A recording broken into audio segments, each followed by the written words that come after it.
Hey, church family.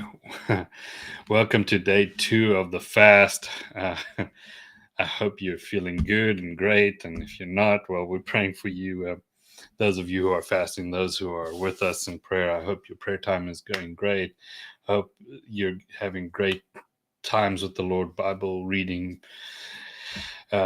Just really hope that everyone is doing well, especially those on the food fast or liquid fast. I think there might be a few of us, and those on the vegetable fast. God bless your heart, because that's more torture than fasting or the other stuff for me. But what I wanted to share for the encouragement today is, it's Friday, it's weekend. Friends are probably going to say, "Hey, come, let's go out, let's go eat a bite," or the weekend is kind of our downtime. Um, and it might be tempting and you're like, oh man, why did I ever do this? Why did I listen to pastor?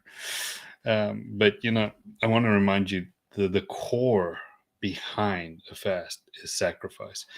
And I want to read to you something that's really blessing my heart when I think of going through a fast is Ephesians chapter 5. We'll start at verse 1. And it's a amazing read to me. It says, "Be ye therefore followers of God as dear children, and walk in love as Christ has loved us and given himself for us an offering and a sacrifice to God for a sweet smelling savor." You are sacrificing right now. But what's happening is the more we sacrifice of ourselves, just think of it this way: the more we sacrifice, the sweeter we smell. And oftentimes I think of it as the term intimacy for us. Before Esther could go before the king, they had to anoint her with fragrance, you know, aloes and myrrh and fragrance, so that when she came before the king, she smelled good. She smelled pleasing. And, may we be a sweet smelling savor. Don't let this momentary moment how you like that? Put that in your dictionary. This short time, this momentary experience of feeling lack, or, oh man, I can't partake of this, I can't partake of that. No, put it all aside and say, but what I am, by giving it up, I become sweet smelling. So I'd love everyone to just think of your sacrifice. This, whether you do the full 21 days, it doesn't matter how you do it or what you do. Just remember, whatever you deny yourself to draw closer to Him creates an odor.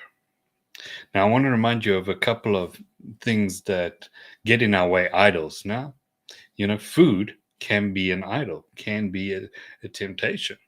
So ask Adam and Eve. It was by desiring a fruit that they could not have, that the Bible says when Eve looked at it, she said it looked good to eat. Right now, I'm telling you, put a piece of steak in front of me, it's going to look very good to eat. And another thing that we've talked about on Wednesday, and that is pride. Ask Nebuchadnezzar. His pride turned him into a beast. Nimrod, pride, wanting to build a tower highest to the heaven. The love of money. Ask Judas. He had a sore throat after that. The love of gifts and appreciation. Ask Gehazi. Gehazi wanted to be appreciated for his service, for his ministry, and it became the very thing that made him get Naaman's sickness. For us men, be careful for the love of woman and the affection of woman. It could lure you into great disdain. But now look at 5 great men of God that deny themselves: prayer and fasting, Daniel; self-control, Joseph; right? Obedience, Abraham; humility, look at Elisha; and then look at patience for restoration, Ruth. 5 great people of God, men and women, that were used denied themselves things and got what they wanted in the end. Abraham got the son of promise from Sarah, from his wife. Ruth got restored. Elisha got his double portion. Daniel got to see his people set free, and Joseph got to save his family and the known world in that region where the fast was. The greatest part of the world, most populated part of the world in that era of time. By denying themselves, and if you look further, it says in Ephesians 5, and it talks about, but immorality, sexual vice, and all impurity, lust, the rich, wasteful living or greediness must not even be named amongst you.